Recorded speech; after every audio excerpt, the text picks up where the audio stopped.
And what is going on, everybody? My name is Aaron Arroyan. Welcome back to the AKN Sports podcast on this Wednesday, January 26, 2022. And I feel like I say this almost all the time. Really, not much has happened over the course of the last 24 hours around the sports world. But I do have a special guest on today. But before we get into that, let's go through what happened in terms of what's going on around Boston sports. So yesterday, the Celtics came back and, hosted the Sacramento Kings last night and absolutely destroyed them. And quite possibly could have been the most impressive win of the season for the Celtics, a 128-75 win for the Celtics last night to improve to 25-24. Once again, a game above 500, and they get a few days off, and they'll be back at it on Friday in Atlanta, taking on the Hawks, which should be a good one right there. And also earlier yesterday, David Ortiz was inducted into the Pro Baseball Hall of Fame. Baseball is not truly my primary sport, but a lot of controversy going on around who should have made it, who shouldn't have made it. Barry Bonds should have made it, but I don't really know how the Pro Baseball Hall of Fame works. And obviously, getting closer to conference championship weekend and a lot of head coaching candidates here and there. And, we'll talk more about that. But this is where I will introduce my good friend, Will Spiros. Will, you here, man? Yep. How's it going? Going pretty good, man. Going pretty good. So Celtics last night, what a win for that. I mean, you talk about a team that was kind of going up and down, and, I'll kind of, go right into it and ask, do you think that was a important win for the Celtics? And do you think that's a win that turns things around for the Celtics? As hard as it might be to believe, even though this is one of their greatest, victories by margin, I still feel like I don't buy this team yet, and I think that's pretty fair. I mean, they did beat the Wizards by 30 plus. They obviously beat them by 53. Something So like it's that, yeah.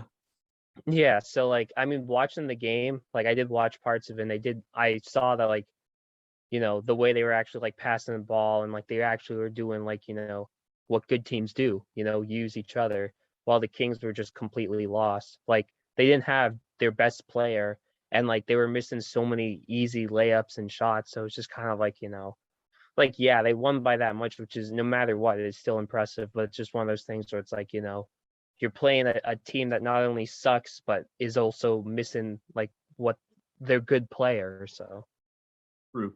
And, you talk about a game prior to this where the Celtics played in DC, and that was obviously another kind of a statement win right there, because I think prior to the game against the Wizards, they had lost 3 in a row or something like that, because I think they had lost a couple games, and that was obviously Tatum on Sunday dropped 51. And if there's any time where heating up is, where a team can heat up, it's now. Heading into February, getting closer to the All-Star break. And I always feel like that's an important time for teams to heat up. So another thing I wanted to ask you was the trade. Now, when we spoke last time, that trade happened about literally an hour or two after we spoke. So what are your thoughts on that trade from last week? I am very excited, regardless of how you look at it, whether it's you like who they're bringing in, and if you don't, because they're both injured, that's understandable.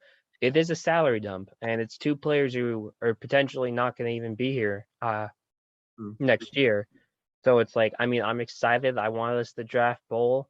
Now we actually have him. We have PJ back, even though he didn't really play that much for us. But you have 2 young guys that if you want to, you could develop after getting rid of Gomez, who didn't really do anything. You take away $3 million in salary, so that puts you only need to think a few million more just to be under the luxury tax. So that was probably more of the reason, obviously, why they did that. I hope this is just the appetizer until we get to that big deal. So for all I know, in probably 2 hours, you can see that Al Horford's traded, for all I know. So we'll see if that actually happens. That'd be funny, but oh Jesus, as I said that. Yeah, no, I mean, that would be, yeah. So, I look at that and, I think when I look at the details of that trade, I think they cleared up about 4 million in cap space. I thought I had seen that somewhere. So they had cleared up some cap space in that trade. And you give up a guy that, played no minutes, Juan Herman Gomez, who was clearly terrible. And that was not a very good trade. I think you traded Carson Edwards and something else for him. And, PJ Dozier is set to be a free agent at the end of the year. And obviously, we're not going to see him play at all this year because he tore his ACL. But Bol would be something interesting to see. And, it's kind of disappointing that Bol, you know, is foreshadowed a lot from, the performance of how good his father was. And, Manute was actually pretty good. I mean, you know more about Manute Bol than I do. But, we did get to see Bol in the bubble. And I feel like since the bubble, like, we haven't seen Bol at all. I mean, I don't know. Do you think we'll see Bol at all this season? Um, it really depends on. Honestly, I feel like it depends on the trades we do. Like, he's supposed to be back by early April, I think, at the earliest, or somewhere around Yeah. there. So I think depending on our playoff position, you'll see him play in maybe like garbage time and kind of those situations. So you'll definitely, as long as he's healthy, we will see him play. I can like guarantee that. I just hope we can go down the line, develop him, and I feel like him and Rob, like that could be a great sort of big man duo once obviously Al Horford, whether he gets traded or not, he's still mid-30s. So like if you could have those two guys, like Bol, he can shoot, he can you know, he's a good dribbler. He does have moves, especially for someone who's above 7 feet. Um Obviously he's lanky as hell. Like you can just pair those two with like Rob's like just explosiveness. Like you got a solid, back front court right there. Yeah, no question about that. So I wanted to also get back into the trades, and last time we kind of discussed what sort of trades the Celtics could pull off, and players that they're interested in, and you just mentioned Al Horford, and I think Marcus Smart was in the mix there as well. So I mean, let's think outside of realistic trades and go more for big superstar Hot trades, take. guys like Yeah. Damian Lillard, guys like Ben Simmons and stuff like that. Would you be willing? And I don't know if I don't think I asked you this last time, Nah, but would you be interested, or would you, if you're the Celtics GM, have any interest in trading for Ben Simmons, 100%. especially help you on the defensive side? And who would you want involved with that trade? Oh, 100% I would want Ben Simmons. Like just from the fact that he is, a pass first point guard and he's long and lanky. Well, not necessarily lanky, but he is, 7 feet. Yeah, it sucks he can't shoot, but when you have Brown and Tatum, you don't really need to worry about that. You have those shooters. You also have guys like, when Neesmith, he can shoot. Pritchard, I mean, maybe not this year, but he does have that potential. So you do have shooters. You just don't have playmakers. And when you do have playmakers, it's really just ISO ball. Like Tatum, for example, or like Yeah. Marcus Smart. Like he can. Marcus Smart, he's a great leader and he can run the ball sometimes, but sometimes he's more of like his skill is defense, not playmaking. Yeah, no, definitely. And Smart was obviously another name that was thrown out there, and I don't know if you saw this tweet too, but Dallas was a team that was engaging with in talks for Marcus Smart, and I feel like everybody's thoughts on Marcus Smart are different. He's the longest tenured Celtic. I believe this is his ninth season here in Boston, and I just feel like people cherish him a little too much, but they don't look at some of the downsides that we've seen from Marcus Smart over the course of the last couple seasons, especially on the offensive side. And was it? I don't know if you remember the exact contract details that the Celtics had given him when they extended his contract. I think over the offseason. I think it was like what was it, a 5 year something contract? I don't know if you remember. 70 million? Yeah, I think it was was 5 it years, really 70 70? some. I don't know if it was Jeez. that much. I'll look it up right now. Yeah, but 5 years, seven. I mean, even if it's 5 years, 60, 65, that's still, you know, Okay, crazy for, so yeah. it says here he signed a 4 year, 52 million. So that's about 13 a year. Oh, so yeah, I mean, that's the other thing is, our team's going to be willing to want to go after him. And, obviously, when it comes to point guards, the Celtics have gone through three all-star point guards, and Marcus Smart in the past has played as more of kind of a sixth man. And I've always been in favor of Marcus Smart being a sixth man. I don't know if you are, but I mean, Yeah, if yeah, he's a guy coming definitely. off the bench for us, that's 100% in favor of that. But in terms of commanding the floor and making the best shots, best shot choice. And I mean, I think that's one of the biggest things I can't stand about Marcus Smart is some of the shot choices that he makes. And Yeah, I mean, definitely. it's very frustrating. So, I mean, so right now I'm going to take a look at the East right now, and I don't think much has changed in terms The of Heat are standings number and one. everything like that. Because I know last time we talked more about the Lakers, and I mean they're still playing kind of crappy. I mean they're 500 again. So, but I want to talk about the upcoming matchup against Atlanta, where so the Celtics I think played Atlanta back in November and they lost. And Atlanta's kind of been a little bit surprising me. I don't know if you've paid too much attention to Atlanta and what's been going on with Atlanta ever since they went on an incredible run all the way to the conference championship. So, what are your thoughts on that matchup and how the Celtics can potentially continue this win streak? Yeah, like as you like kind of know, like Trey Young, he's still playing, unbelievable. It's just the team isn't showing that. That's why they traded, Yeah.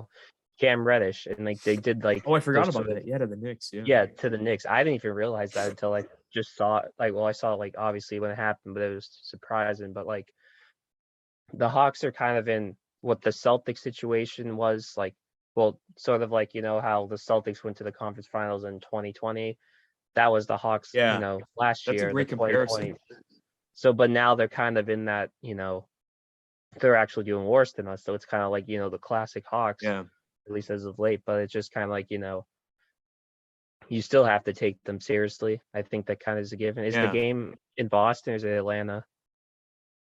I think it's in Atlanta. I think Friday's game is in Atlanta. And the other thing about Atlanta right now is they're on a 4-game win streak. They've put up over 100 in those 4 games. So they put up, they beat Milwaukee 121-114. They beat the Timberwolves 134-122. The Heat 110-108, and then just on Sunday they beat the Hornets 113-91, and they're actually playing Sacramento tonight. So maybe Sacramento wakes up a bit and actually shows up, unlike last It night. only loses by 20. Yeah, seriously. I mean, that was embarrassing. So, and other big names, Damian Lillard. Do you have any belief that those guys are going to get moved at all during the trade deadline? um, I feel like Dame is gonna stay. Uh, I don't know if Simmons will get traded. It really depends on because the Sixers need to either loosen up or they're just gonna play the hard ball. Because I honestly don't think Ben Simmons will play another game in Philly as a Philly as I a don't. Yeah, no, Sixer. But yeah.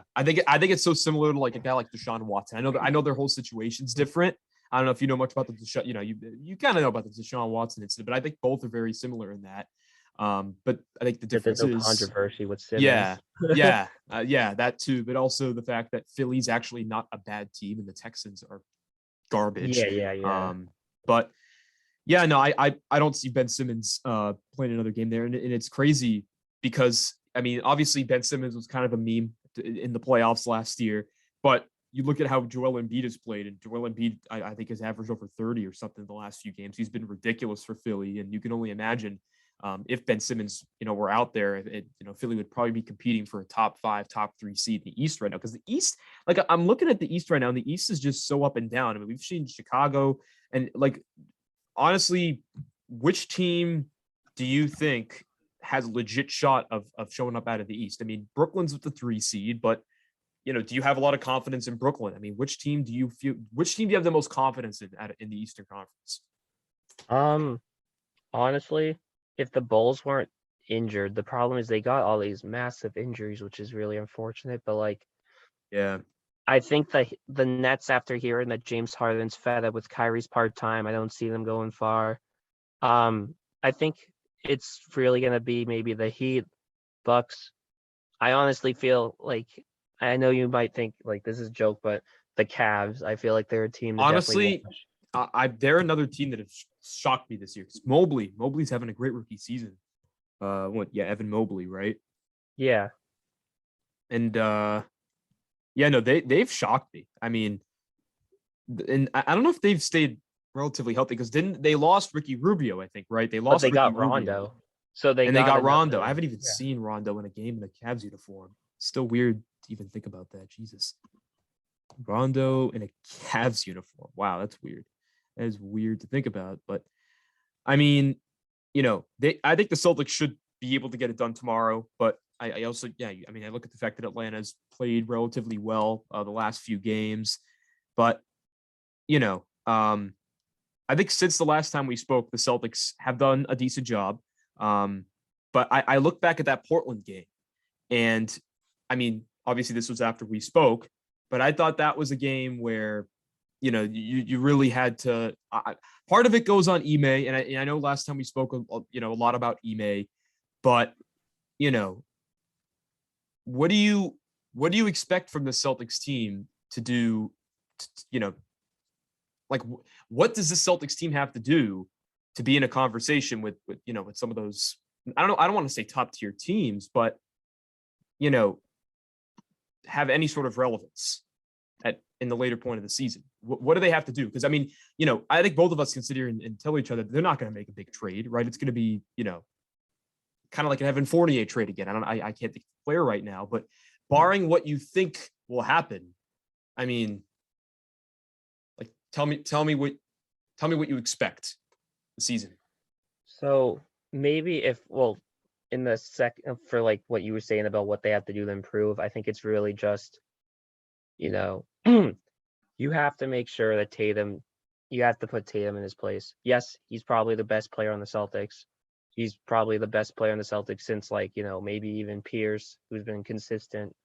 But he also has to remember he's only been, he hasn't won a championship. He hasn't even been to the finals. He's still young.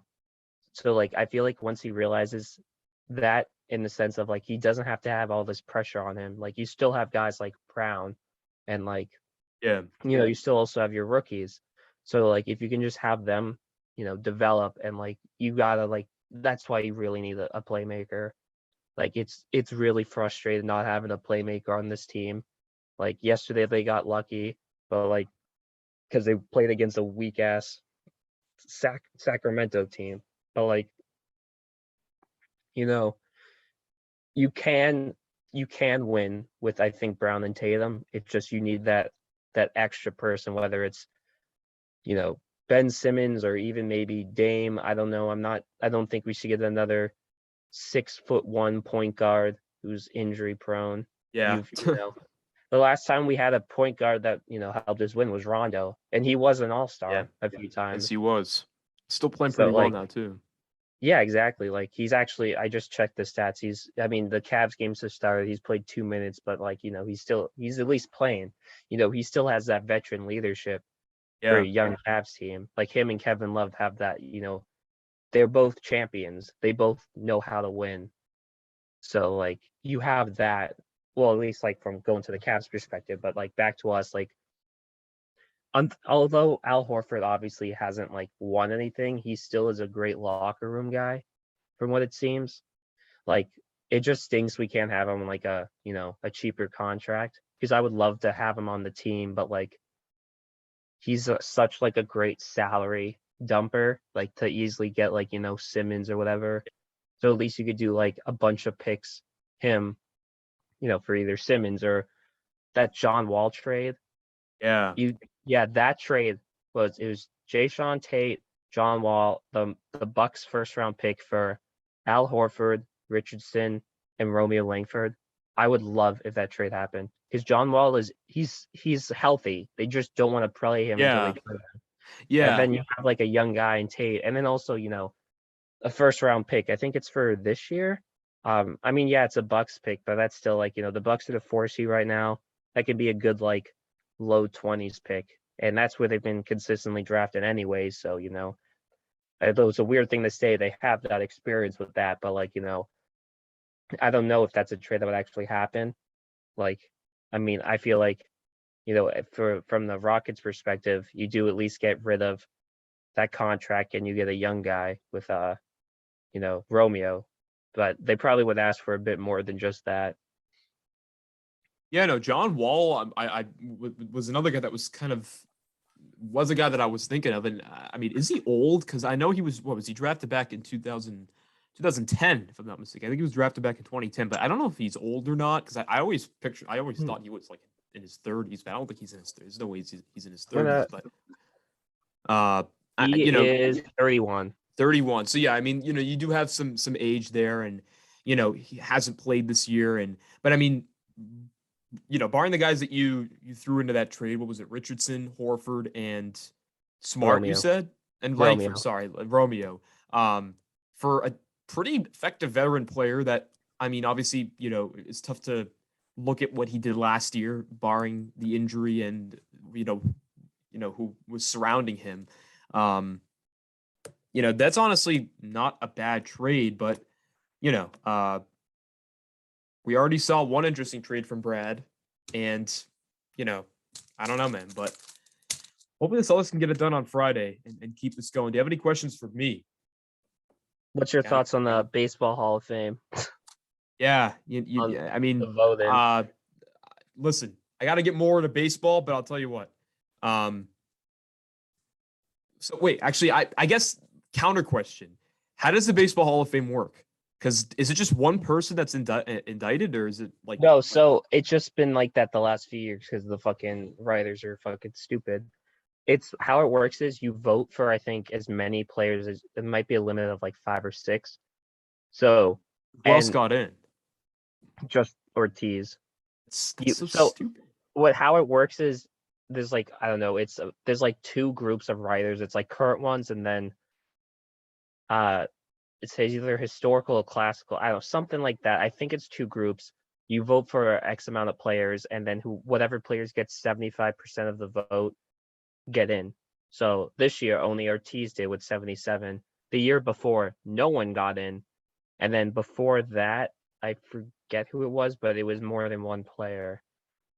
So it's like you have these great players like Pete Rose. He should be in the Hall of Fame. I don't care gambling. It's like, bro, no one's close to his like 4,000 hits or whatever.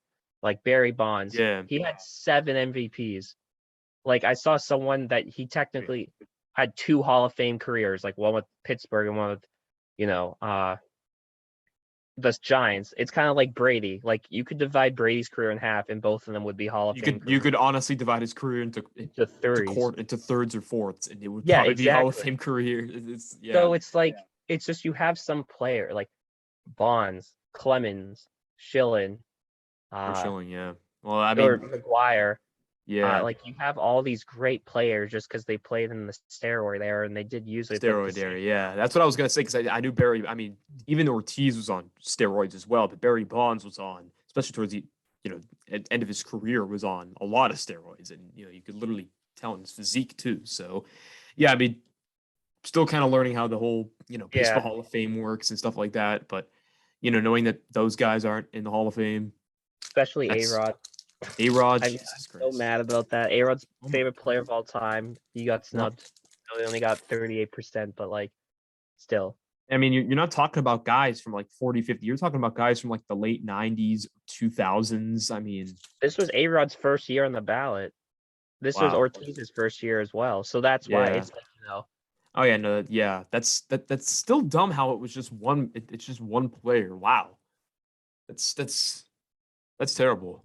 That's stupid. Awful concept. But I mean, it was worse last year when there was no one elected. No one, yeah. Well, and they're still in a lockout right now, so MLB's kind of in a weird state. But got any basketball questions, I guess, or football questions? I don't even know. Whatever the hell you want to ask. Since you were asking me about what trades to do, what is your take on who the Celtics should trade for? A hot take trade, like someone that no one's talking about. If you could trade for anyone, like who would you want? There's one guy. I would still take Miles Turner. I would still take Miles Turner. I would 100% still take Miles Turner. Can you imagine? Right? I mean, in realistic thought, right? I mean, if you had Miles Turner, who would be starting? Would it be Miles Turner or Robert Williams? Probably Miles. Having that duo. Yeah. Probably. I mean, well, if you trade Horford, I mean, I wouldn't mind having Miles Turner, playing Miles Turner at the 4 and running Robert Williams at the 5. But, I would still love to get Miles Turner. I think that's still a realistic option, too, because, the Pacers, I think, pretty much said that they're willing to trade a lot of their guys. I think Sabonis was on there. Miles Turner's been kind of on the trade market. Sabonis would be cool, too. I wouldn't mind Sabonis. But Miles Turner, I still think, is a realistic option. Oh, definitely. Definitely a realistic option. I think would 100% help us defensively and, create more, just better scores in the paint. So that's the guy. I don't know who they could trade, but I am honestly willing to trade anybody but Brown and Tatum. Honestly, I'll be even more honest.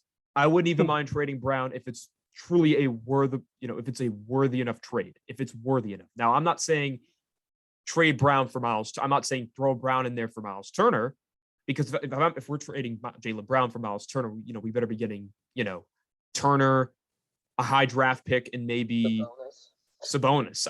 Seriously, Jaylen Brown's definitely an all-star caliber player. Probably is an all-star. Might be an all-star this year. So, I'm willing to trade anybody but Tatum and Brown. Brown in certain circumstances. You probably think the same way, but hey, who knows? Is there one guy that you want? See, from someone I haven't even mentioned, I'm just trying to go by by division. There's such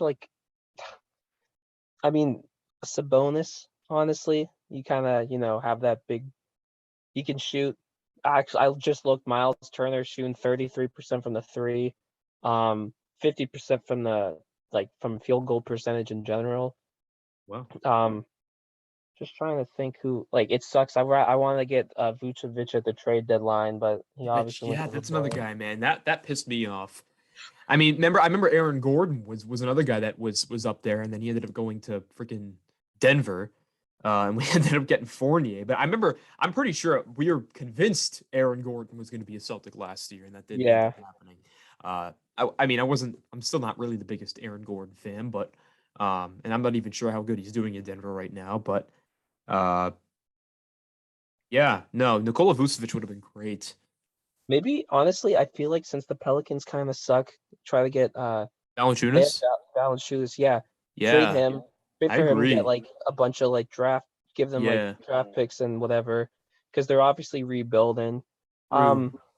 You'd probably have to give up Grant Williams or some form of a big man with Zion being, uncertain. He's not playing this year. Yeah, but Zion, his future in general. So if you could give them some young pieces, hey, this guy, he's not obviously Valanciunas isn't young. We can get him off of your he might be doing great, but you guys aren't going anywhere. Just trade for him. Give them some expiring contracts, maybe just Al Horford. Obviously I think we need more of a playmaker, but if we could get a Valanciunas type guy, that will definitely help spread the floor. So then Rob can focus more on just, getting rebounds and sort of that stuff, while Valanciunas, all of them can shoot.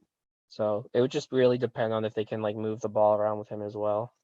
Yeah, no, Valanciunas was, that's another guy I wasn't even thinking of. But hey, do you know exactly when the trade deadline is? I don't know. It's the 12th.